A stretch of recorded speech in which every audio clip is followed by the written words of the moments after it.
শোক দিবসে ফেসবুক জুড়ে লাল প্রোফাইল পিকচার কেন? কোটা সংস্কার আন্দোলনে নিহতদের স্মরণে দেশ আজ পালিত হচ্ছে রাষ্ট্রীয় শোক। শোকের রং কালো হলে মঙ্গলবার ৩০ জুলাই ফেসবুকে অনেক তরুণদের প্রোফাইল পিকচার লাল। শোক দিবসে অনেক তরুণই তাদের ফেসবুকের প্রোফাইল পিকচার পরিবর্তন করে লাল রং করেছে।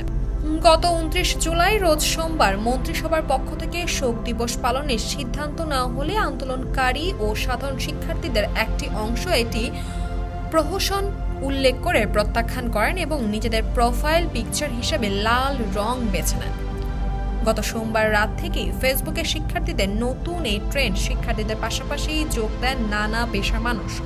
মঙ্গলবার সকালেই দেখা যায় ফেসবুকে অনেকের প্রোফাইল পিকচার লাল, অনেকে আবার মুখে এবং চোখে লাল কাপড় বেঁধে ছবিও নিজের প্রোফাইল পিকচার দিয়েছে।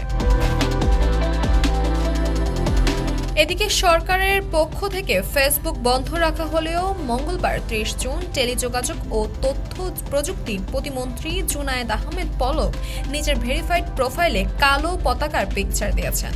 কি কারণে লাল রঙের প্রোফাইল পিকচার দিচ্ছেন জানতে চাইলে নর্থ সাউথ বিশ্ববিদ্যালয়ের শিক্ষার্থী জানান, আমরা সেদিনই শোক করব যেদিন শিক্ষার্থীর হত্যার বিচার হবে। হত্যাকারীরা অবাধে ঘুরে বেড়াচ্ছেন আর রাষ্ট্র শোক করছে, এটা প্রহসন ছাড়া কিছুই না। ব্র্যাক বিশ্ববিদ্যালয়ের শিক্ষার্থী মুনতাহা আবহাওয়া বলেন, এই আন্দোলনের সঙ্গে জড়িত আমাদের অনেক ভাই জেলে, প্রতিদিন কাউকে না কাউকে তুলে নেওয়া হচ্ছে, আর এই দিনে সরকার এইসবের সমাধান না করে শোক জানাচ্ছে।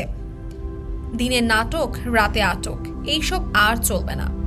ঢাকা বিশ্ববিদ্যালয়ের শিক্ষার্থী আলাউদ্দিন মঞ্জু বলেন, আমাদের সমন্বয়কদের ডিবি পুলিশ আটকে রেখেছে, আমাদের ভাইদের ধরে নিয়ে নির্যাতন করা হচ্ছে, আর এইসবের মধ্যে যারা নির্যাতনকারী তারাই আবার শোক জানাচ্ছে। ছাত্রদের রক্ত দিয়ে এইসব তামাশা চলবে না। শোক দিবস প্রত্যাখ্যান করে আমরা লাল প্রোফাইল পিকচার দিয়েছি। এই লাল মানেই বিপ্লব, এই লাল মানেই নতুন জাগরণ।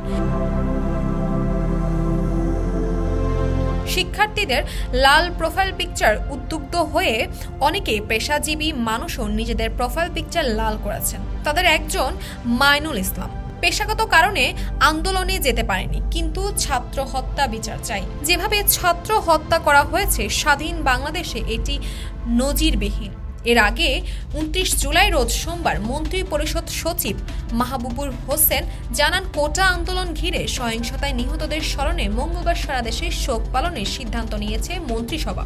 এদিকে শিক্ষার্থীদের কোটা সংস্কার আন্দোলনকে কেন্দ্র করে সহিংসতায় সোমবার পর্যন্ত ১৫০ জন নিহত হয়েছেন বলে মন্ত্রিসভায় তথ্য দিয়েছেন স্বরাষ্ট্রমন্ত্রী আসাদুজ্জামান খান কামাল।